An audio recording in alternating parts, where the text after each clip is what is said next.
Ian? Yeah, I have my Facebook up too, just cause. Well, we're live on YouTube right now. We are? Hi, Yep. live I people. just clicked the button. So, hi, everyone. We are now. Hello. Are we live on Facebook yet? I don't see us live on Facebook yet. I'm refreshing the page just in case.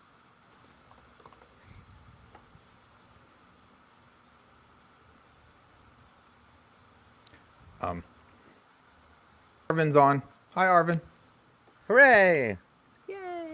I see some chat comments too, but they all say anonymous, so I don't know. Yeah, I was about to say. They all Who say are all those anonymous people? guest or Zach. Well, you're looking at Oh, inside of Riverside. Ruth?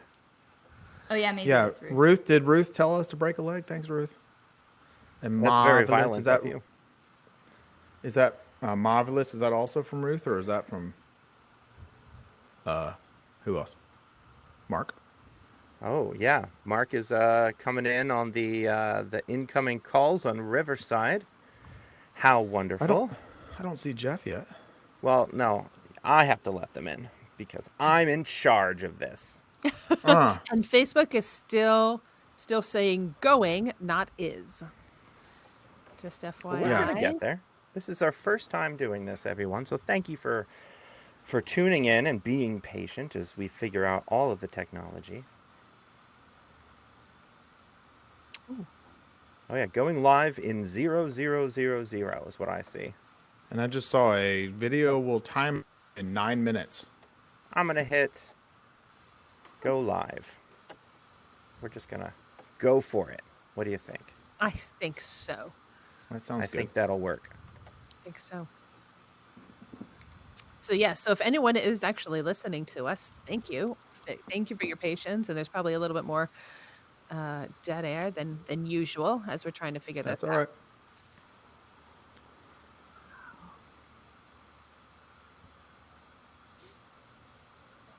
But we are All right. waiting and monitoring for your comments, questions. How about now? I clicked on go live. I mean, how much more? Oh, there it can you is. I click see on? it's live now on Facebook. It just popped up. Yeah. The other one is being wonky. So I'm just going to go live here. Okay. Let's do it. Yeah, it should check now. Yeah. All right. Woohoo! There we go. We are live. I don't really know what's happening, but it seems like it's good. It's a thing, at least. A thing that is happening. There we go. Ruth and Arvin both like the Down the Wormhole video. I see 5 people. I see. Hello, 5 people on Facebook. Hello, 5 people. How 6 are you 5 people. people doing? Hello. And Yeah, feel so- free, and those of you that are on Facebook, please feel free to leave us a comment. We see your thumbs up. That's nice. The likes. Oh, I got to stop this on Facebook Live because I'm now hearing us like 5 times. There we go. Well, Yeah, your face looked really freaked out, Ian. I was It wondering did. what was Totally freaked me out. looked like you saw a ghost or something. I was like, I'm just gonna let him be. That's why I started looking around like, wait, where's all that sound coming from? So if you are here on either Facebook, YouTube, whatever, I'm monitoring YouTube. I think Rachel, you may have just said something about monitoring Facebook, but please comment. Let us know you're here too, just so that we can say hi. That's right. And we'll feed your name to Adam so he can do it too, since Adam doesn't understand social media. People just tell me to do things and I do them. That was generous. I feel like that's acceptable. That was generous, Ian, leaving it to only social media as opposed to the Ooh, general oh, rough. Jeez. Oof. Oof. Hi, James Stout. Thanks Man. for joining us. I will not be editing that out, I guess. Yeah. You all you get to even see edit just the pure, unfiltered Down the Wormhole podcast. Normally, boy. man, we record for like an hour and 15 minutes, and then the episode ends up being about an hour because of all the wonderful things I get to cut out. Things like that. No, we don't cut out things like that. It's usually No. things like Zach is talking, and then I go, hold on, I need to Google that. Yeah. Because Yeah. I don't want to sound dumb. And then I cut out me Googling. Yeah, and I want to say hi to Brandy Lee Camp and to Mark Bloom and Adam, just so that you know, your collar is messed up. So says Mark. So there you I go. don't know. Yeah, There you God, you're go. so Yes, embarrassing. James. Thank you, James, so much. So that is a good point because we forget that we're usually just voices. So James has asked us to introduce ourselves Hold on. because they're actually seeing our faces in addition to our voices. So I think we do need to do that. And of course, like we do every episode, we are going to have an intro question. But Hold Zach up. told me to hold on. So Hold up. I got this.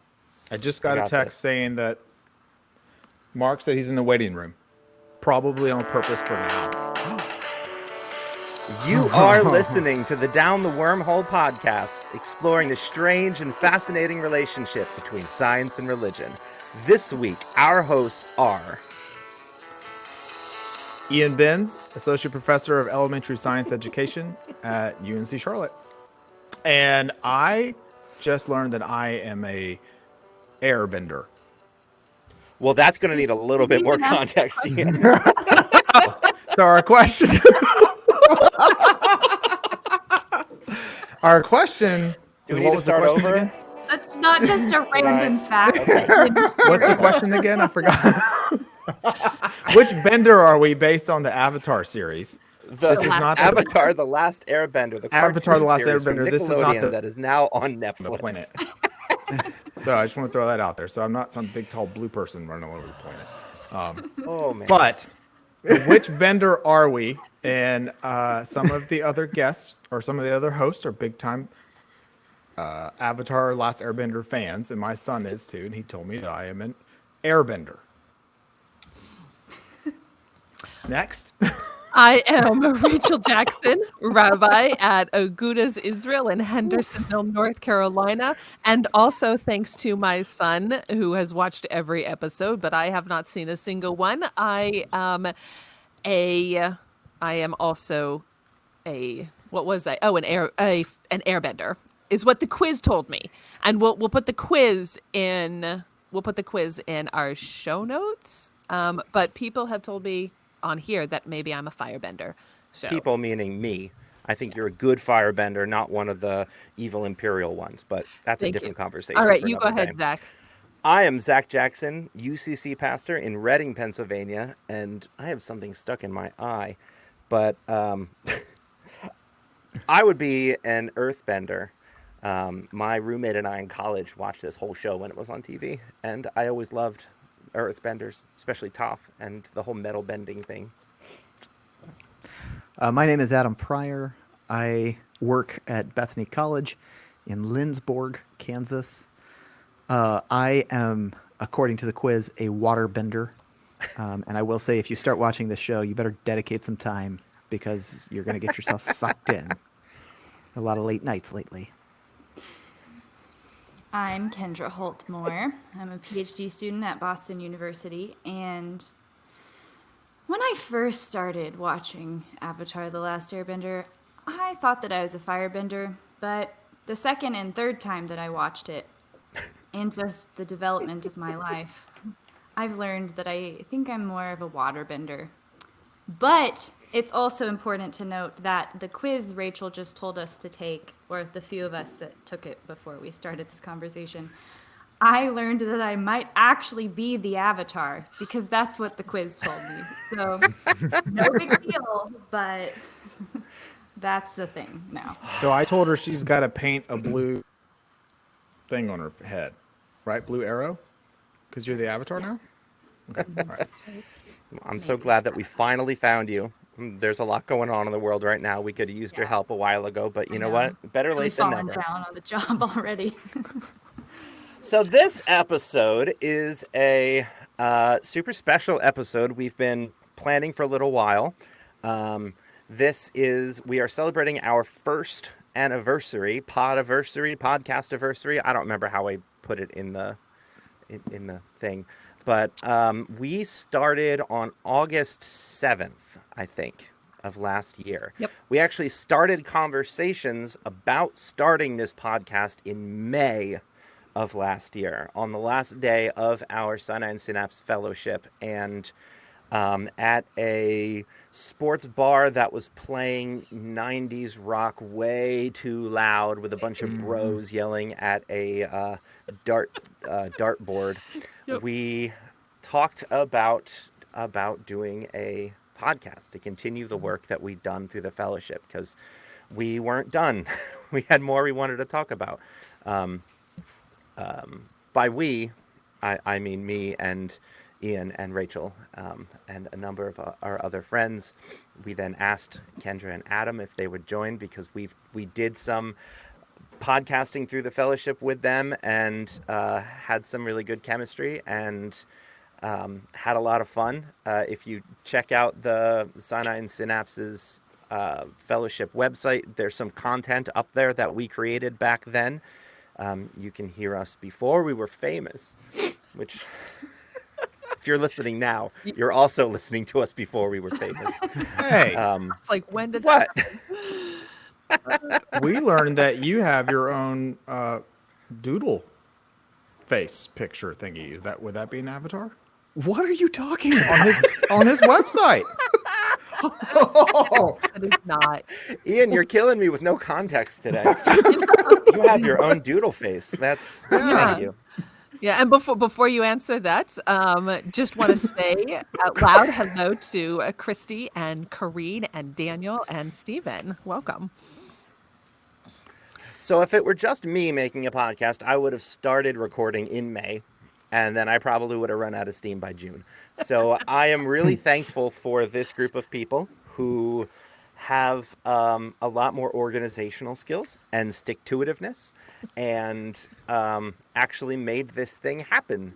And so thank you to all of you, the four of you, for keeping this going. It's been so much fun to learn how to do all of the production side and all the editing, and giving me an opportunity to write more music and just have some creative fun, as well as to learn a lot from all these what are we calling you? Intellectual. No. What do we call you, Adam? No, Adam is the intellectual powerhouse. No. Intellectual powerhouse, Yeah. which is how he Oh, was introduced. No, heavyweight. Sorry. Heavyweight. As he was Heavyweight. introduced by the Rabbi Jeff Middleman, who I'm going to Yep. bring in shortly. So this is also the first time that we are using the live feature of Riverside FM, which is the podcast recording company that we use. Which, if any of you have a podcast that you record remotely, I cannot recommend Riverside enough. It has been so reliable and wonderful. I am such a huge fan of. They have just made our podcast sound so much better and made it so much more reliable. So I clicked on accept for Jeff, and now I think he just needs to accept my accepting. There's so much acceptance. This is a safe Do you place. strive for it? I'm still trying to figure out what the chemistry was that you would have discerned such that I mean it makes sense for me with Kendra because she has chemistry with people. I'm a little confused what other than babbling. Adam was very disturbed when you mentioned the chemistry. I was watching him, and he just Yeah. Adam gets to third. I couldn't put the pieces together there about how that happened. Hey, there he is. Hey, there's Jeff. Hello, nice to see you all. Hi, Mr. recognize him from episode blah, blah, blah, blah, blah, early on in the podcast. This is when I would have edited myself in because I didn't prepare. It was one of the first ones, I think. Also, the founder of Cyanide Synapses and the fellowship that brought us all together. So, if there's any chemistry in this room, it is thanks to your matchmaking, good sir. So we wanted to welcome you on because it wouldn't be a celebration of our 1 year without you. Thank you. It's really exciting to be able to see you all and hear you all. I miss seeing you in person. Generally miss seeing people in person as a whole, but that's one of the wonderful things about podcasts and conversations like this, to be able to have these and to be able to have time stop, which is a wonderful thing, because you can be creating things right now that people can listen to a year or two from now. And also go back and edit and change, although now we're live at this moment here, but it's wonderful to be able to have all of these different pieces. And, the Down the Wormhole podcast has been such an incredible success story from our fellowship. Seeing the work that we're doing, the fellowship, I think, as some of you may know, it's a competitive application process. We've had 55 fellows go through. We're currently our fourth group of fellows are right now in their second year, the first year. They're finishing their first year here, and trying to bring together great people. And one of the wonderful things about the fellowship is, how do we create situations and places and relationships where we think good things can happen. We're a big believer, like, let's get the best people in the room that we can, diverse people, different perspectives, geographic, religious, political. Let's get a bunch of really good people in the room, and something good is going to happen out of it. We didn't know what was going to happen, but it has been such a great joy to see the content that's come out of what the five of you have created, the kinds of interviews that you've had, the kinds of topics that you've explored. It's really exactly what we're trying to be able to do through Cyanide Synapses. How do we explore some of the big, most challenging questions that we face? One line that we say is, the challenge that we face in this world is not scientific and they're not religious. They're human questions. And where can we find wisdom from both sources to be able to address everything from paleontology to pop culture to intellectual humility, and being able to have the five of you create this and do this for a year. And I know that there's many, many more years of this to come. I'm thrilled to be sort of the catalyst and just watch the five of you wind you up and watch you go. It's just been an incredible joy and pride for me to be able to see this that you've all created here. Proud dad picture, by the way. If you guys don't know Jeff, that's his proud dad smile right there. Yeah. Yeah, and we wouldn't be here if it weren't for your ingenuity and your discernment and your desire to bring all of this together. So we owe a huge debt of gratitude to you, Jeff. And it was episode 11. Thank you. You're welcome. Is when, so if you hadn't got to hear Jeff in a full episode, check out episode 11 and you'll get to hear him there too. So thank you, Jeff, for making this happen. Thank you. And I also, there's another group there, we've gotten some funding from some wonderful individual donors. Fred Price was somebody who helped get us off the ground. And then most recently, the Issachar Fund has been an incredible supporter. And they were really able to supercharge this in a lot of ways, bring in more people into the fellowship. So I need to give thanks to the Issachar Fund and Kurt Behrens and Mike Hamilton and their whole team and their wisdom and support on this as well. Absolutely. Yeah. And speaking of that, that other group of fellows, they, and having to be creative, thanks to COVID, you are not able to do the same kind of bring everyone to New York and put them in a tiny crammed room around one conference table and have wonderful conversations for 8 hours like you normally would do. And so you've been doing a lot of digital workarounds, right? And having some, using that as an opportunity to bring alumni back too. So we've all gotten to meet a lot of the new fellows, and One of the really cool things that we're doing that I'm excited about that we've already started is that we are going to be interviewing every one of the new fellows and publishing them on this podcast. So we'll have moving forward, because we're going into this most unusual school year / high holy days / whatever is happening in all of your lives. We'll be releasing our full content, our full episodes every other week. And then in those in-between weeks, we'll be releasing interviews with these fellows. We've recorded 2 so far, and they were both just so interesting and exciting. And these people have, I mean, you just get somebody who's passionate about something to sit down and talk about the thing they're passionate about, and it's just infectious. Yeah. And so I'm really looking forward to those 2 episodes, and then I've got a whole bunch more scheduled, and really excited about those. That's what's been I think the most fun part about this is that we get people who are jazzed up and excited, and it's a great combination of having both individuals who are incredible and a group, and trying to have the best dynamic that's there as well. And that's been a real incredible thing of being able to see the relationships that get built, obviously among the 5 of you, but among the each new group of fellows build a strong relationship. And as you mentioned, we did an alumni, we've done a couple of alumni meetings as it is. And what's incredible is that the alumni, in some ways, they don't even really, oh, right, you were one 2 years ago. And just it becomes almost an instant connection across geographic and religious backgrounds and time. And we're really proud of the people that have gone through this program, and we're hoping that it'll continue for many, many more years. Yeah, me too. Absolutely. So thank you.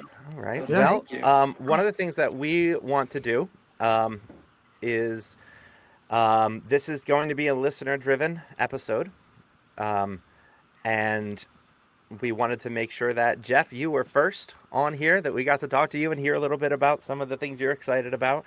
And we also want to make sure that our patrons get to ask some questions first. For those of you who don't know, we have a Patreon account, and these people give monthly and are the reason why we're able to afford things like Riverside that record so wonderfully and live stream all over the place, and our hosting and all of those things. So we're going to say thank you, Jeff. Thank you. Wonderful to talk with you. Good to talk with you. Yeah, thank you, Jeff. Thank you. I'll be on for the rest of the time to hear all these great questions. Awesome. Okay, cool. Let's see if I can figure this out. Bye, Jeff. Aha, it worked. So I asked our patrons first if they have any questions and if they'd like to join us on live. And so we're going to try this again with a person who is not only one of our earliest patrons, but also somebody who was in our group of the Cyanide Synapses Fellowship group. And that, hey, it worked! Wonderful. There she is. Like I'm saying, folks, Riverside.fm. Oh yeah, this place is amazing. This is like a godsend to me. I love this. It this feels like company. some sort of game show where like the new person comes in full screen and then tiles over, and it's very exciting. It is exciting. Even I felt pretty excited about that. I mean, I knew Ruth was coming, and I still felt excited. Yeah. Welcome, Ruth Shaver, the Reverend Dr. Ruth Shaver, my partner in crime in the United Church of Christ Science and Technology Network. Thank Welcome. you. I'm excited to be here. Hi, Rachel. I didn't get to see you on episode 40 when I was the guest. Thank you. The number 4. There you go, because I didn't remember that one either. I actually didn't have to look it up. I remembered it, but because it was important. It was like exciting to be a guest. That's like a dig at Zach. Like you didn't remember because it wasn't important to you, Zach. No. Zach's done enough of these that he doesn't necessarily need to remember I've done them. 51 episodes. Exactly. So I've only far. done the one, so exactly. No, I'm so excited for you all. I was so happy when you started this podcast because, our time together in the fellowship was just so rich and so powerful, and I was already missing it by the time your first episode came out. I listened to that first episode. I'm like, I'm home. Oh. So That's the feeling that we hope everyone Yeah. ends up getting. Yeah. When they hear these people and they think, "Oh, I'm not the only one who thinks of Jesus Exactly. way." And Adam, you will be happy to know that the other day I accepted a membership into the private group for the United Church of Christ Science and Technology group from somebody who lives in Lindsborg, Kansas. I was like, I actually know where that is. Wait, There are other people that live there? Was it Adam's wait, wife? I was No, it about to say, wasn't. was it Rachel? No, it was not Rachel. Was it Rachel? I think No, she's it already a wasn't. part It was of that. somebody else. I was like, wow. Who's this mysterious UCC member of the Science and Technology Religion living in my town that I can't name off the top of my head? I feel I know. bad. I can't remember what her name is. I was going to try to remember it, but I've had a lot going on in the last couple of weeks. So Just a god. yeah, just exactly. So So, Ruth, yes. what is My your question for you all, having listened to all but the last 2 episodes, because I listen to them as they come up in my podcast feed, is what's the most amazing or incredible thing each of you has learned in the course of doing the podcast? That's a good question. Thank you. That was stalling. Dang. I felt it. Thank you. Let's just call that what it was. It was, but I was giving the rest of you an opportunity to think without it silence. Yeah, so Adam, why didn't you go first? Adam hasn't learned anything. He knows everything already. Clearly. That's what I've learned. And being that Zach edits things out, Adam is notorious for asking questions and then walking away. Yes. So, just so Not you guys walking away, understand yes. that context. Yeah, that's Right. true. And- I won't deny that. And coming in the middle of things too. Also true. Yeah. It is a miracle that I was on time today. Got here before me and Zach. Yeah. I know, right? That was because I put it, 45 minutes early in my calendar. So maybe that's the most amazing thing you've learned is that you need to that's be probably the best thing. I've got to give myself a 45-minute window. I can start. That's Zach's way of letting us know to keep rolling. Just keep going. moving. Keep going. We got some good questions to get to. Exactly. Time limit here. Come on. Yeah, Come so on. go ahead, Zach. So in both the preparation of and the recording of the Human Origins episode, and getting to talk with Brianna about early hominids and our evolution, and a little bit about the earliest signs that we have of religion in those in some cases perhaps Neanderthal dwellings, and at least in other cases early Homo sapiens, and getting to think about goodness, like people hundreds of thousands of years ago, well before recorded history, well before any of the people groups that we think of today as like the right people that can talk to God, thinking about those people groups having a spiritual connection and having some kind of rituals and having names for God that are long forgotten. That was just such a fun conversation. Brianna's actually the first one from the new crop of fellows that I interviewed, and so her episode will be dropping, I think, next week. Well, not next So- week. It's a live episode. Not well, And the week just to after, clarify, yes, as I am the kind of organizational keeper. Don't trust anything Zach says. Make sure Yep. Rachel told you what's happening. The episode Zach is referring to is episode 20. When Brianna was on the first time, and then she'll be on again in a couple of weeks.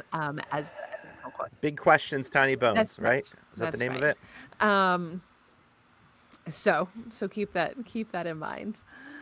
And since I kind of just interrupted, I'll go next. And mine is actually much less specific than that. And for me, it was Ruth, your question was a little bit more existential, I think, than knowledge based.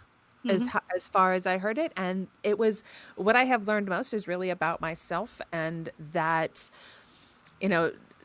we said this is home and you're not alone.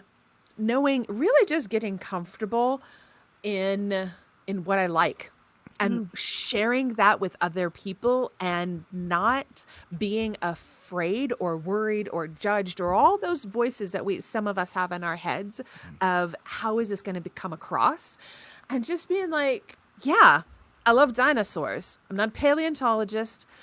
I'm wearing dinosaur earrings. I got a dinosaur shirt today, and I love space, and I love Lego, and it doesn't matter that I'm 39 years old, and it's not my son that gave me this love, right? I just get to experience its love with my son. So really, just thank you. I think I would say also something maybe a little bit more existential, which is that I have always had a love and desire to teach in some form or another. And before this podcast, I wasn't really doing anything outside of like academic channels to teach in like a public communication style of teaching. And so I think that this has taught me some of my strengths and weaknesses in communicating ideas in a way that's different than what I might do if I was standing in front of a classroom. And I'd probably cringe at some of our earlier episodes that it's like evident of me trying to figure that out. But I think it's something that we've all like gotten better at as we've gone along, and just, figuring out how to keep a casual spirit of conversation that fosters curiosity, which is also important in the classroom. But there's something that's really hard to describe about the difference between those two spaces. And I think I'm still trying to figure that out as we go along, actually. But it feels really important to be able to navigate different spaces and learn to adapt to the kind of communication that people need from you. And I just feel like that's a really important lesson and skill that this podcast has given me the opportunity to continue to learn in that way. Yeah. Me, as a science educator, I've been a teacher for a long time. But in my job, I don't get the opportunity to talk about science and religion much. So this has provided a good outlet, like we had with the fellowship and the additional connections. But one of the desires I have is to reach more of the general public in conversations in my work. And so with the book that I'm still working on, and this podcast and other ways of trying to reach the general public about this important conversation around science and religion. That's kind of been one of my biggest things I've enjoyed and learned the most. I feel like I have learned how little I know generally, sort of week in and week out, because I do the religion and science conversation like professionally. That's like really a big hunk of my job, and even doing that, it's a minuscule tiny part of the sorts of conversations that occur here in terms of how wide ranging they can be. And I think what I've come to appreciate is that something like the podcast and like the Sinai and Synopsis Fellowship really works to take what can very easily become a sort of esoteric academic conversation and show the places where it touches on so many other aspects of our lives in ways that I think can be deeply profound and moving in ways that I can't get to in a classroom. And I've really appreciated that. Well, and I think each of you touched on something that is an integral part of being fellows and being alumni of the program, which is the journey continues.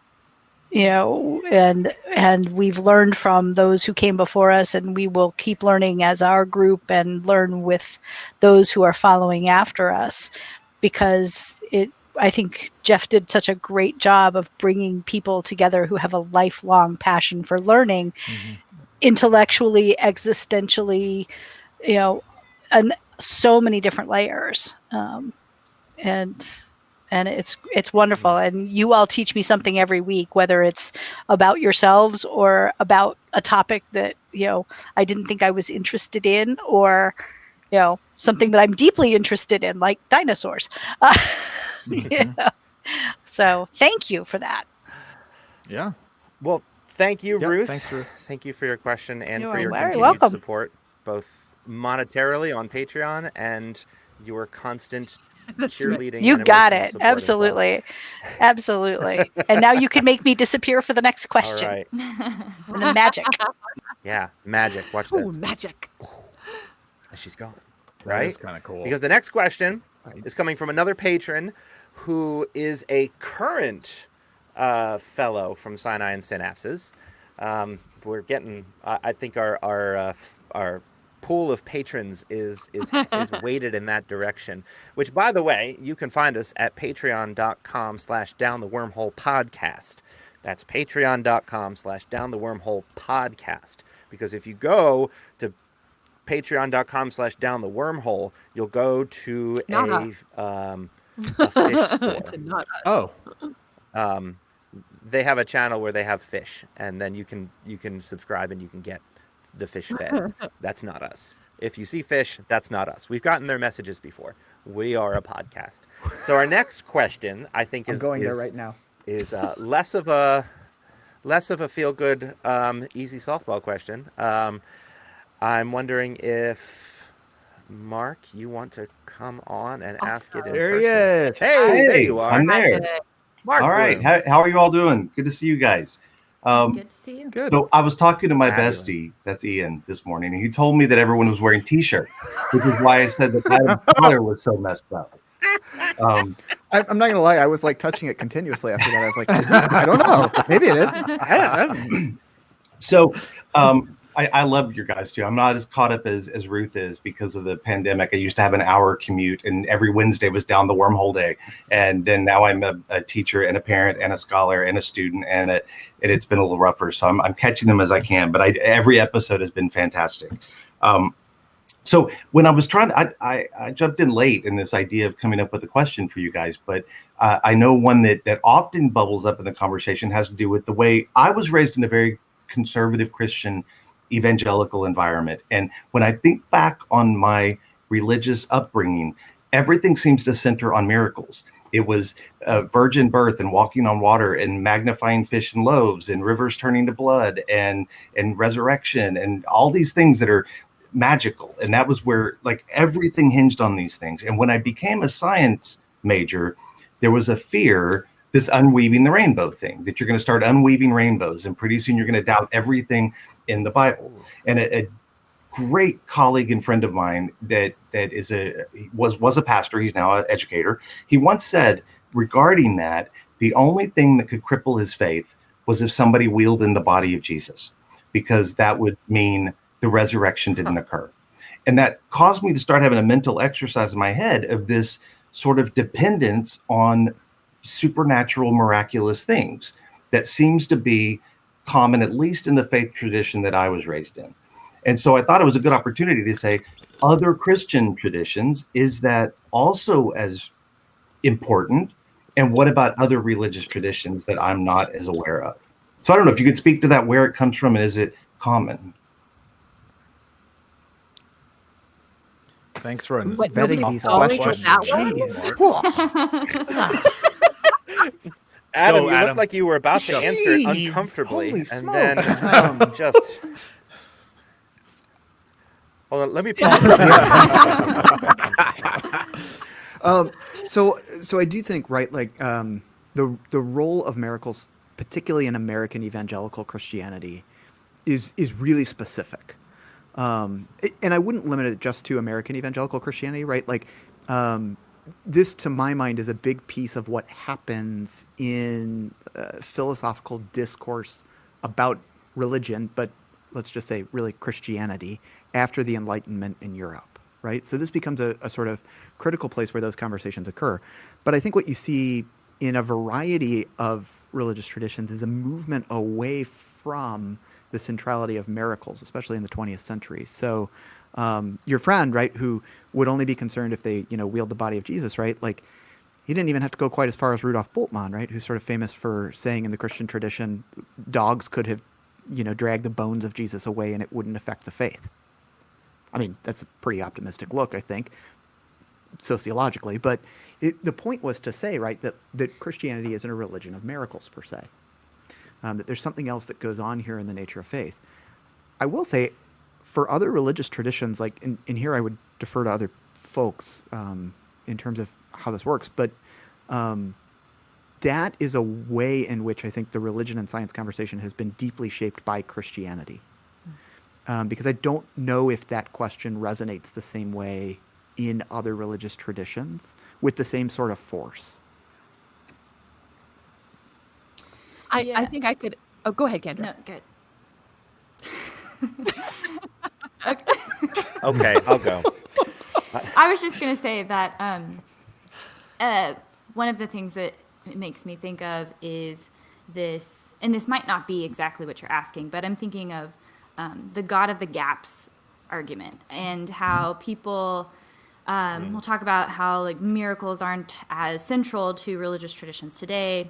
And I think that there will always be, people will always have religious and spiritual experiences, and maybe it's a separate conversation about, you know, like for some people to be able to explain those experiences is enough to reduce them to something that is scientific.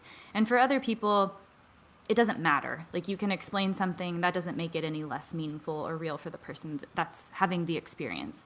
So that I know is maybe a different conversation, but this God of the gaps argument being one that says, you know, as we learn more about the way that the world works, we fill in the gaps in our knowledge.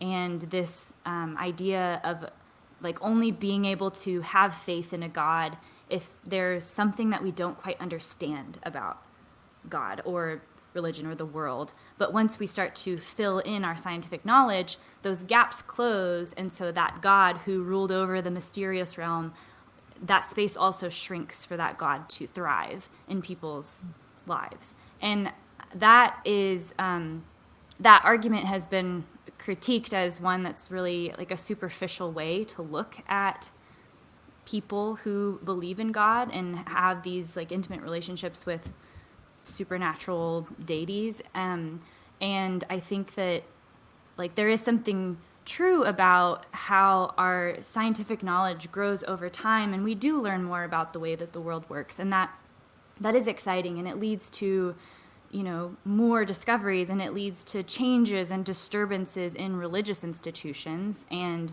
I think that will always happen.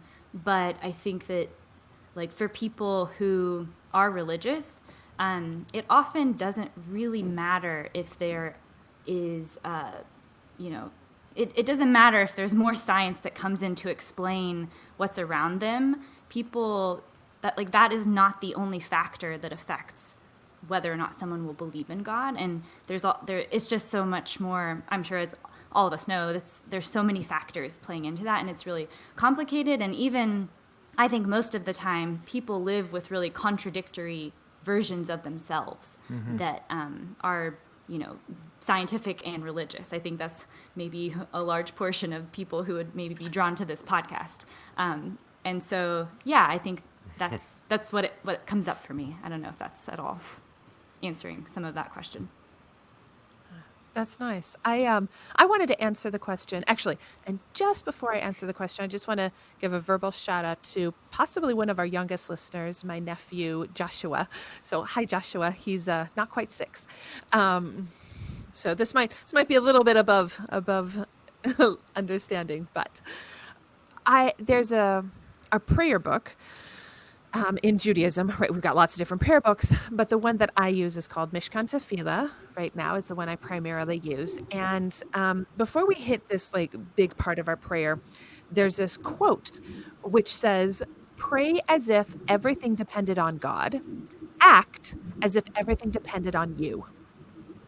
So I think, and that to me answers the sort of question, where do miracles fit in Judaism? That they're there, and it'd be great, and we'll accept them, but you got to just live your life, and you got to do it. You own this life, and your actions are what really matter. So we can accept them, but not much more than that. Yeah. I don't know if you can hear We my can very 5-year-old loudly, running around exactly. upstairs. Just so you know. Sounds Yeah. really cool. Sounds like That- a train. Okay, I wasn't sure if it was an Okay. airplane. that's fun. Well, not that noise right now. Oh, That's not sounds like an but airplane earlier. flying overhead. Yeah, they just I bring him up because this has a point. During the pandemic, he played a lot of video games. And we played on our 3DSs together a lot. And we were playing Mario together. And he'd get really frustrated at levels. And he'd be like, I can't do this. I hate this game. Dad, you beat this level for me. And I'd say to him, look, buddy, if I beat this level for you, the next level is going to be harder. And you won't have the skills to beat that level. And he'd be like, no, beat this level for me. Beat this level for me. And every once in a while, and just like when I feel like, right, this is too hard, or like the next level is going to be so much more fun if you just get past this one because I know what the next level is going to be, I'll take his DS and I'll beat that level real quick. And like to him, watching me pick this up and do this impossible thing that he can't possibly figure out how to beat, and here I am just like, oh no, you just have to jump over Boo, and then it's the third door, and then you have to hit this invisible block and go up the beanstalk here, and then you win the level, and now we can play the next level together. That feels like magic to him, like I must be cheating. It's just that I'm better at it than he is, and I know how the game works, and I'm better at it. And so I think like miracles are rare on purpose. Because if God were to just step in and beat the game for us every time, it wouldn't be fun. It wouldn't build up our character. It would just make us lazy people. And so it's up to us to play the game. But every once in a while, it seems like God steps in and it feels like magic and it feels like it's breaking the laws of physics. But I think like the God who's the architect of all creation kind of knows how it works. And so, so I don't really think much about it. So like Jesus feeds the 5,000 people, 5,000 men and all their wives and kids on a hillside. And some people will say, well, literally these fish and these bread were in the baskets and Jesus prayed over them and they all split apart and they made new ones, right? It's just a good sound effect. Something out of nothing. Thank you. And like, that's fine for them. Maybe there's an explanation for that. Some people will say Jesus shared what little they had, and then that example then spread to the next person and to the next person, and it inspired people to actually share from what they had. And then when everyone shared, they realized there was enough for everyone. And that's a different kind of miracle. And like both of them, I feel like you can hold together. I'm not going to say Jesus broke some laws of physics, because I think God made the laws of physics and wouldn't need to break them. We just don't understand how that works. And I'm fine with that. Or if it's the totally mundane moral lesson, I'm fine with that too. I can take both of those and hold them together. And I don't feel particularly... It's crazy that you bring up that example, though, because that's where my question came from. Because if you realize we just recently passed the 51st anniversary of Woodstock.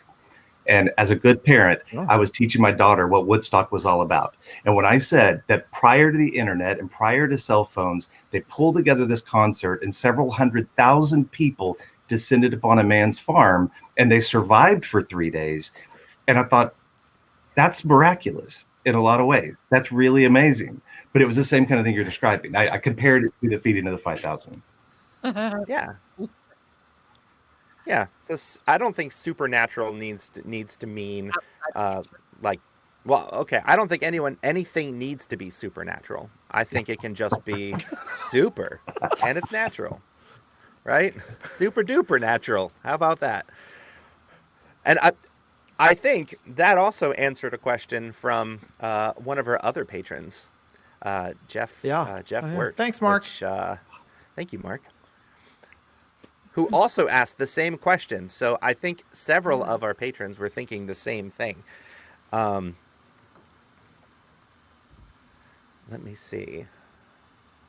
I want to pull out another question that, just going to temper this down a little bit, so you don't have to worry about potentially being a heretic.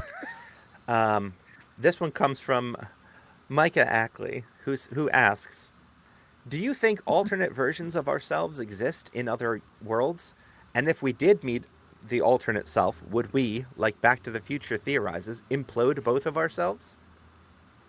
I'm gonna go with Time Cop too, right? Because I was actually thinking about that movie earlier, and in Time Cop, the whole idea is this matter cannot occupy the same space, and that's how, spoiler alert, a baddie dies at the end. And if you didn't know that, and that movie's been around for like 30 something years. It's not that's really a on you. spoiler. Yeah, Never Yeah. heard of it. you're too young. It may have come out before you were born. It's not quite how the many worlds So, theory. I don't know if I operates, would but blow up okay. or not, but I think if there was another version, I think Think about it more like I think the some Marvel of my friends would Cinematic probably Universe. be like, "Holy Like shit!" right? Spider-Verse. Where they, So no, I would just ask lots of questions. yeah, when they're going looking for the Infinity Yeah. Stones, and each one branches off into a new universe, and you can take from Yeah. that one, and it's gonna screw And them you have to up, return but at the it's gonna exact point help in you time. and create alternate timelines that Disney can make shows out of. So let me ask you, if that's true, and if the many worlds hypothesis is actually the way that I'll say universe, our universe interacts with other universes to create some kind of multiverse in which there are perhaps similar or nearly identical versions of you and me, what do you hope they're like? I hope my Yeah. guy's doing well for himself. I don't know that I would be ready to meet any of my selves. I just feel like the self that I currently inhabit is enough to deal with. So, yeah, I don't know about that. I think I'm totally with you on this one, Kendra. Mostly because I make enough decisions for this one life. I can't imagine trying to think about somebody else's decisions. And when I think about a multiverse theory, I think about not just like, should I eat a second bagel today or should I not? Creating a different decision, like a different multiverse. Not that small of decision making, but more larger decisions, like, is this the person I'm going to marry, and should I take this job, and that it filters out, like, branches, and I don't care about her at all. Bunch of heartless monsters. Exactly. This So is it's your on her. alternate It's not self. on me. I mean, I do care about her, I don't. but I need some time. I need I some don't- time before we're ready to meet. I don't want her to mess up my life. That's all. Yeah. I need some just me don't want me time. Do you want my serious concern about the multiverse? Oh God, Adam. You want Okay, so nothing my- more. Oh my goodness, please first. My serious concern about the multiverse is that if there were such an transfinity of worlds, that you would so infinitely multiply the suffering across the universes that would exist, Yeah. that it's a nearly impossible theodicy problem. Yeah. And I can't even imagine that. All right, next question. No. No, I'm just kidding. There is a book that was written called Eli, in which the author tries to explain a separate universe in which Jesus was born in like the 1970s in like a truck stop bathroom and visited by hippies, and then grows up in this world, and then is dealing with the religious establishment of the 90s. In order to explain like Jesus going to every single timeline in order to redeem it, which was a fun thought experiment for that book, but it just seemed very exhausting. That's also the plot of That's true. Chronicles Basically. of Narnia, Oh yeah. right? That C.S. Lewis said that Aslan is not an allegory for Jesus. He's supposed to be Jesus, but Jesus in this other world. I just want to shows up as say a lion. that, Adam, you're making a lot of assumptions about the multiverse in your last statement, and How so? I just want to throw out. Challenge accepted. Do I need to get the popcorn out again? I'm ready. I just think that, a couple things. One, it's not necessarily a theodicy if people don't believe in a personal deity who's like, Fair. Okay, that's I just grant like a that one. basic thing. Yes. But Yeah. And then the other one is that, maybe there's a a couple of universes out there where everything, like maybe we're in the dark timeline and everything else is our opposite. Ooh. So But could you Kendrick. or some facsimile of you be What if this produced is the worst of all without possible worlds? some sort of parallelism of the suffering? I really want to Absolutely. say something right now to you about, but I can't because it's going to ruin the legend of Korra for you. So I'm just going to withhold that answer. I love it. Thank you for not ruining the Legend of Korra for me. But let's talk I'm about this appreciative of that. again once you've watched the Legend of Korra, because I think So I this need to could catch work. up, is what you're saying. Fight. Like we would be tied to one another because that's the multiverse, is that you're connected to these other realms. But yeah, it just not all the suffering is in one place. I'm not sure Or I'm, maybe like, all the actually, suffering like- is in one place, and so there's not like a net gain of suffering, if you will. But that's just I'm not sure my- I'm comforted by this idea that we would live in the worst of all worlds. I wasn't of the trying to be multiverse. comforting. I was just trying to Oh, okay. imagine a different world. Although I'm just going to jump in real What? Like right. an Right. M. Night I'm just Shyamalan gonna twist throw that this- is, though, right? Yeah, that Like, sucks. this Thanks is for that. hell. I'm just going to throw this one in there, right? Just from our Facebook comments that Chris Eden has said that at least the dark timeline has ice cream. Fair point. Chris Eden also wants to That's know right. what your favorite Interstellar. time travel movie is. Yeah, that was pretty good. That one was pretty It good. wasn't just No. pretty good, Ian. It was amazing. I'm just not sure if I'm ready to say it's my favorite. On it. It was an outstanding movie. It's definitely popcorn worthy. Okay, so but I got to figure out. You may remember Chris Eden, by the way, from episode 49 of the podcast, Racism Part 3, the Color That's Correction right. podcast about environmental Right, Chris. justice. Big shout out to Chris Eden. I'm Who going to used to choose live down Back the to the hall from Future me. 3 Oh, That was Okay. good. because locomotives yes, causing time travel yes, feels like a reason to choose that. yeah. Because trains and time travel put Trains and time travel. Yeah. I mean, that is one step from dinosaur trains. I was just gonna say that. Oh, yeah. What about the Dinosaur Train movie? Dinosaur Train. Dr. If they made a Scott. movie, that would be my favorite. Dr. Scott was so much fun. But we were specifically I asked. forget. Okay, you all. I'm also Can I say the 50th anniversary Sure. episode of But Doctor no. Who? Can I? That's kind of a movie. no. What were you gonna add, Rachel? Star Trek Doctor, episode 4. Doctor Who fans out there? Anyone? No. In a brighter Movie four. timeline, Ian, remember Jelly. Hmm. No. What I was going to say is one of the other hats that Anyway. I wear here is I attempt to be our timekeeper. And we are loving all of these conversations, and we are certainly going to keep them going. We are at about 55 minutes. So we're going to keep going a couple more questions. But I also know that we can all talk forever, and that's probably not what we want. And so a couple of people from Facebook have said that I'm not quite sure what you meant there, Justin. It says, in a brighter timeline, Ian equals remembered jelly.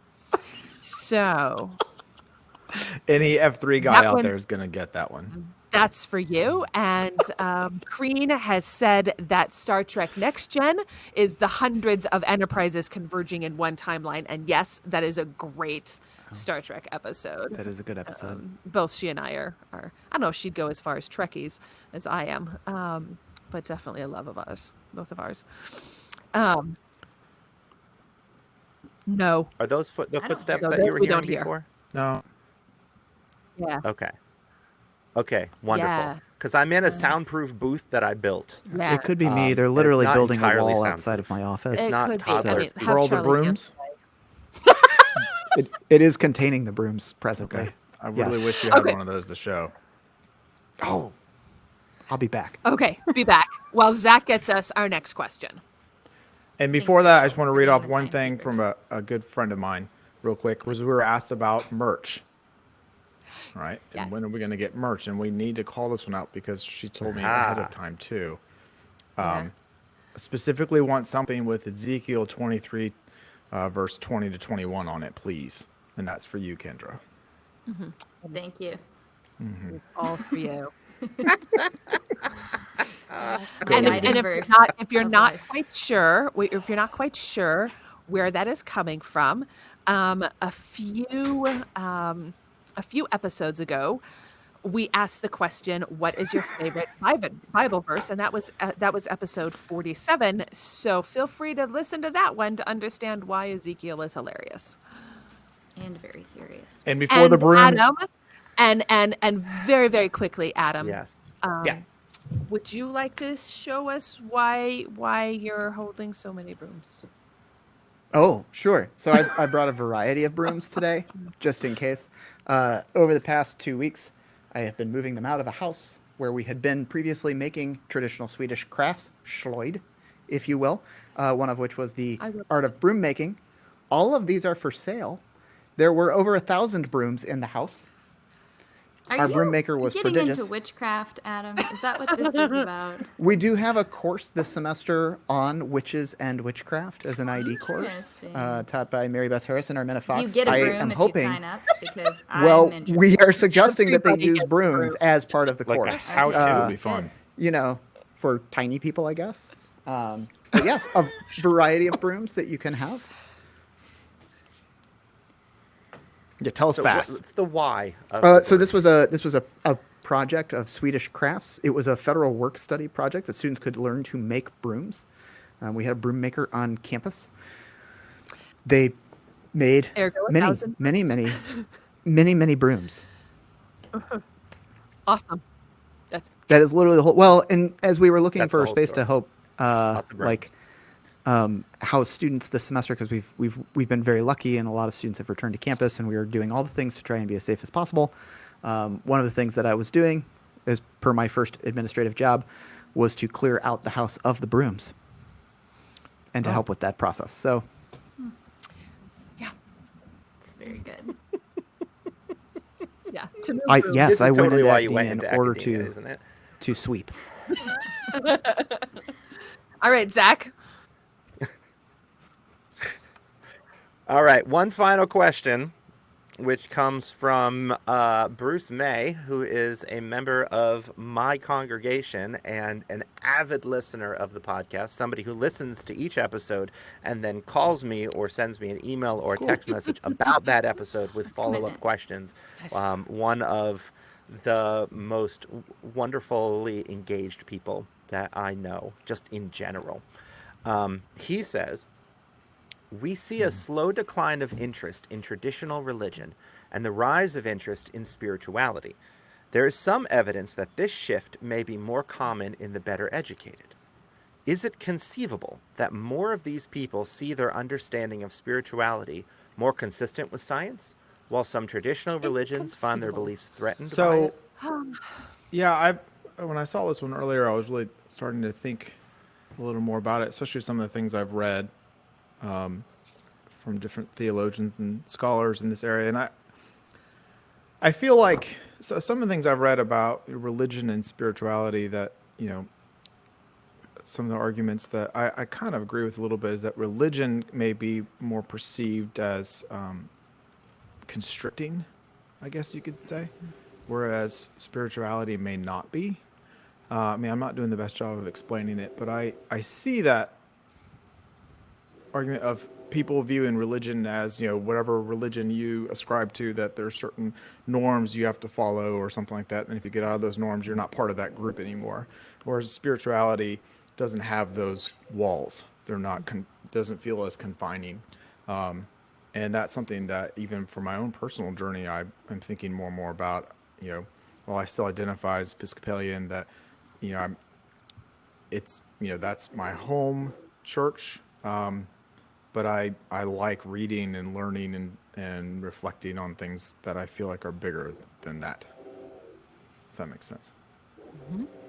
Yeah, I think that the sort of echoing a little bit of what you're saying, Ian, in the psychological literature on religion, at least, I know the way that because researchers, when they're running studies, they're trying to simplify these major concepts into something that is a variable that you can study. And so a lot of times the way that happens with like religion versus spirituality is this thing where religion is the institutional connection. It's something that is, a little bit more set in stone, if you will.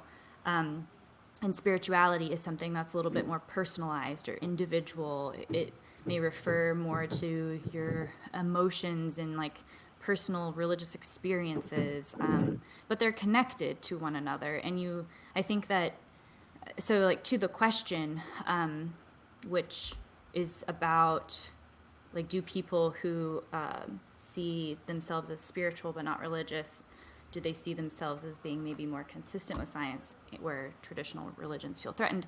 I think I would say that, like, regardless, whether you're spiritual, whether you call yourself spiritual or religious, I think for the most part, people assume that what they are doing is in line in some capacity with like a scientific understanding of the world.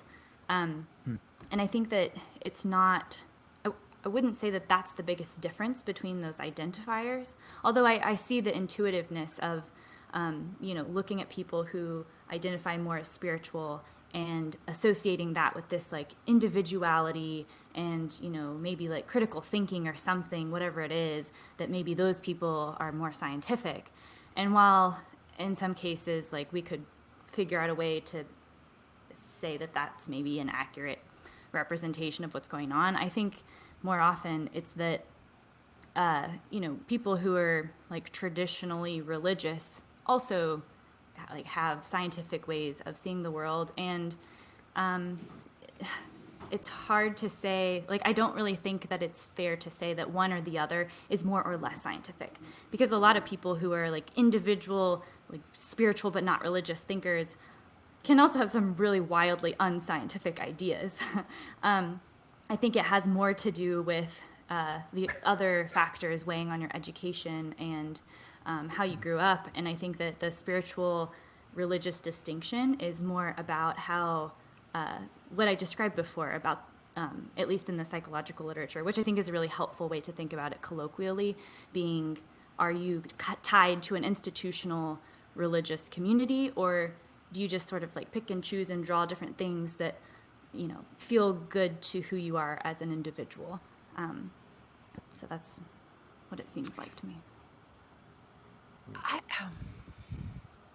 I'm gonna take a stab at this question from a slightly different angle, as a person who is in the context of religion and a congregation, and from that angle, when somebody says, and maybe it's also being Jewish, in the sense that Judaism is not just a religion, right? That being Jewish, we practice the religion of Judaism, but we're a peoplehood, all that other stuff. So there's a whole lot of messiness in the answer of Jewish, but in the confines of Judaism.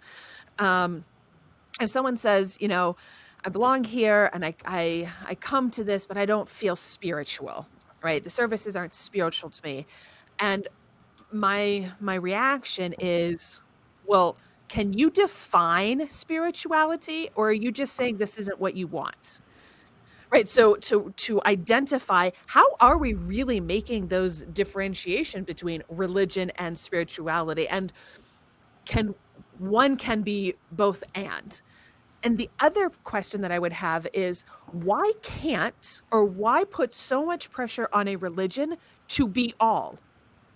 Why does the religious institution have to be? Like, why is that their job, to provide all spirituality for all people, as opposed to a path to help you figure out your own spirituality? That's the purpose of religion, as opposed to give it to you. So I think it's a question of which religion, first of all, and which understanding and which denomination, and then really taking a back step and saying, are we being unfair about these decisions and who we're asking to fulfill these needs of ours? Okay, enough gesturing wildly. So Adam and Zach. I'll go for a different part of the question altogether. The we see the slow decline of interest in traditional religion is the part that actually I just sort of stopped there. In good academic fashion, I didn't look at the rest of the thing. I just sort of stopped at that point, which is to say, um, that's the part to me that's actually really, really interesting in terms of, to my mind, what that indicates is a sense in which, quote unquote, traditional religion isn't speaking to the way in which people make meaning, Right. Thank right? And so the ways in which, whether we call it religion or spirituality, the ways in which science intersects with that meaning making process is, I think, what's most interesting. And so I think when we sort of frame the question that way, for me, it's a little bit less about whether one is more or less consistent. It's more about how is it that people make statements of meaning and frame their lives in meaningful ways such that it is or is not consistent with science. And why should that be important? Right? That to me is the sort of fruitful way of engaging this sort of question and conversation, to open it up, particularly for, I think a lot about my students, right? Some of whom are deeply religious, some of whom would identify in terms of multiple religious belonging, because they wouldn't want spirituality, right? Some of whom are very clearly sort of spiritually syncretistic. Some of whom are deeply spiritual without sort of being able to articulate why. To my mind, the label can be helpful from a psychological or sociological angle, right? But it's this question of meaning, in the way in which science intersects with that formation of meaning that I think's really interesting.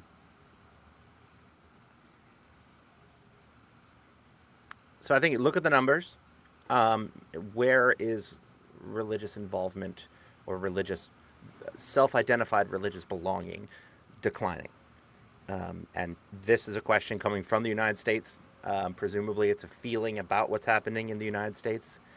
If you look at it, it's mostly Protestant Christians. That's where the decline is happening. Among Catholics, not really so much. Catholicism, a lot like Judaism, is more. It's a people who also have a religion. Like people say, oh, I'm Catholic. I haven't been to church in 50 years, but I'm still Catholic, and I'll die Catholic, and I'm going to have a Catholic funeral, and I'm a Catholic person, and don't you dare say anything about my Pope. But, like, you know, they haven't been in forever. You don't really get that in Protestant circles. We're so, we're not held We're together as sincere. being a people and a family Yeah. as much as held together said by we're common sincere. beliefs. What's that? Ah, we are a doctrinal Right. people, which means that if your beliefs change, you're out of the group. You don't have a family anymore. Which I think a lot of the leaving of religion is people in the United States is ideas changing and realizing that they no longer belong in the Protestant religion that they grew up in. And so they're like, well, you know, a lot of culture changed in the 60s and 70s and in the 80s, and those people's kids had to go to church for a little bit, like to get through confirmation or youth group or whatever it is, and then they were free, and then they had kids, and then they're like, wait a Yep. sec, I don't have to bring my kid Yeah. to church? Great, because I hated going. So then they're not bringing their kids. And so people like me who are trying to lead a church now are like, well, there's no children, there's no young people, because that whole generation of people just kind of stopped coming to church. And I think that is more of an indictment against us as Protestant Christians to say, we have created a system that does not easily change. And it is a system based almost entirely on beliefs and on creeds and confessions, and that are just unwavering. You know, like I think of spirituality as the search for groundwater. When we find that groundwater, that source of life, that living water, to borrow a Christian term, um, we we tend to stay there, and we tend to start building up a well around that source of groundwater so we have an easy access to it. You know, and that well is our religion, our beliefs, our practices, our hymns, and our rituals and rites, and we keep going back to the well, and generation after generation goes back to the well, and over time you start to see the well as the source of the water instead of the ground beneath you, and the well is just the way to get there. And then when you start just obsessing over the well, and people look at you, and you're spending tons of money to upkeep the bricks on the well and to lace it with gold and to say, like, this is our connection to water and life. And you just start to look at it critically and think, well, is it though? Because there's a spring over there, and I feel like I can get water from the spring without having to go bow before your golden well. And then those people over there get from that spring, and they say, well, now this is like I'm spiritual but not religious. But there's no gatekeepers there to tell you that the water's been tested and it's pure, and we can tell because generations have drunk from this well and we know it's good. But over here it seems even better maybe, and we don't know because we're not willing to take a step back and look at our well and say, does this still work? Is this still good? And have we focused on this instead of the water we're taking from it? And this is a lesson that the Protestant church is learning by dying. That sounded like a line that would come from me. And that was dark. so man. I'm really struggling with this one. That definitely needs to be on merch. I tell the people in my conference, my dream for the church, for the Protestant Christian church in America, is to close every single congregation just at once, shut them all down, and then all the people who still want to be a part of this, we get together in local football stadiums after COVID, and we choose dodgeball team, and we make new churches, and we get out of our giant buildings that are costing us way too much money and that are like the source of our idolatry, and we move into all these abandoned strip malls, and we actually do something in the community, and we actually live into our commitments, and we become like a hermit crab church that can grow and shed and move and change. So I think the pandemic can make a version of that happen, right? So there's a lot of things going on right now with churches that are not accessible. The buildings themselves are not accessible. And, I've got into conversations a couple months ago about, some people were arguing that I need to be back in that building. And, my argument is while I love that building, I love the building of my church. It's a very special place to me. That's not the only place I need to worship. Like if that was the only place I could worship, that'd be a problem. Rachel, has that been an issue for you? Have people come to you and said, we need to be back in our building? Is that a big deal for your guys? All y'all and gals, your peoples, your humans? Only in the sense that we miss seeing each other. But the building, nah. It doesn't. The building is just where we get to meet. And so the sadness is coming from that we haven't been able to meet. But if I said, let's go, we're going to try to meet in our parking lot tomorrow because there's a parking lot, right, that can hold the cars and the people. But if I said, hey, let's everyone go to this other random building and go there instead, sure. Right. It's not the building. And I don't think that's just for the people in Hendersonville. But really any of the synagogues that I've been a part of or people that I know about the synagogue. Of course, there's the legacy of, the memories tied to, well, that's where my grandfather sat. But I think that's just community. And if you just take the community out of it and put them in any building, just like you were saying, Zach, and put us in a strip mall as opposed to a building, we'd be fine. Because you still have that community, that sense of communal belonging, regardless of what you believe. Because all we have is like a shared doctrine. We feel lost, and so we cling to a building because that at least we can belong to this place. Even if because we don't have this strong sense of communal belonging, and it's not sustainable. And I'm excited for what happens when the church dies and then resurrects, because we've done it before, and it's kind of our thing, death and resurrection, right? Like, do you know where this already happened? That's our jam. Alternate timeline 2042. What? Just saying. And just saying, before we started recording, I need Ant-Man. who thank you so much for sticking with us. Yep.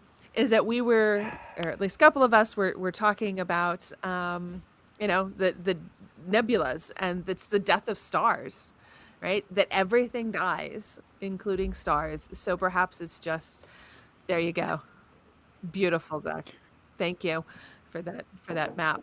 So There's my stars. I think, and this is the thank you, gentlemen, for bringing us all down. And so let's bring us back up. Hey, don't look. Where? No. This This is was coming back this, up. This is this why was we not work. Adam or me. This is the chemistry This I'm totally talking wasn't about. Zach. Wasn't. Yeah, I want to be clear. Yeah, this was not Ian or I, and we should just stay there. Stay with that. Sure. And I that's where we're said going to death leave and it, right? resurrection. The and Okay, the new the growth, hope, new life. and we hope that each of us Thank feels you. the community, and wherever you feel that community, if it's with us, if it's with each other, if it's the Down the Wormhole community, if it's your religious community, your science community, your wherever you find it, we all need that community, and so we hope to be one small slice of that pie for you. And we look forward to continuing many more episodes. We always love to hear from people who we feel like we're talking to, even if we can't hear you. So please let us hear you. You can email us on our website. You can go to Facebook. We're everywhere. And we are all monitoring all those different sites. Well, not Adam. He's not monitoring them. Not monitoring. But No, Adam he doesn't will know how to do that. he will answer. Send a and broom from my to place, Lindsborg and just he'll thank catch you. This you. has been a thrilling ride so Absolutely. far. Yep. I think so, Zach. Yeah. Is this where I cue the theme song again? Here we go. Super high tech on my phone. Here we go. I like how This we has use been his, the Down the Wormhole podcast. Oh no, this has been episode I believe episode so. 52 of the Down the Wormhole podcast. Is that right? Woo-hoo! Thank you all for joining us. A huge thank you to our patrons on patreon.com/Down the Wormhole podcast, not only for your moral support and financial support that makes things like this subscription to Riverside and our podcast hosting and our podcast advertising and all these other things that we do possible, but also for your questions today and for making this happen. Thank you so much. Also, to all of you who joined us, I saw folks come in, some folks come out. The best thing, the names that I didn't know, that's fantastic. I love it. You can find us on Facebook, Twitter, Instagram, our emails. All of these links are on downthewormhole.com. Please feel free to join us in any of those. If you want to talk back, the Down the Wormhole Conversations Facebook group is a great place to do that. A fairly active Meaning community makers. of wonderful And seekers meaning makers. and new friends. And what? Meaning makers. Ooh, I like that. Seekers and meaning makers. Thank you all, And you, Zach. including the four Oh of yeah, you we like wonderful you people. too. You're wonderful too. I'm still trying to figure out what we're putting on And Instagram me. as a podcast. As well. Don't we do like Please. voice stuff? Oh, I Adam. thought Instagram was Oh, pictures. Adam. It is. What? Oh, Adam. Oh no, it Yeah, is just sign. our, It's our fine. Instagram, Cool. which is Good with maintained by Okay. Ian. Feel Is better. mostly It's just okay, letting Adam. people know when we have new episodes. I thought Ian was like taking screenshots and posting them, and I'm like, Ooh, I should start doing that. That's no, a you great should idea. not start doing that. You never know. Maybe you'll see us in all of our homes again next Well, this time. video will be hosted. Yep. All right. Thank you, everybody. Until next time. Yes. Yeah. All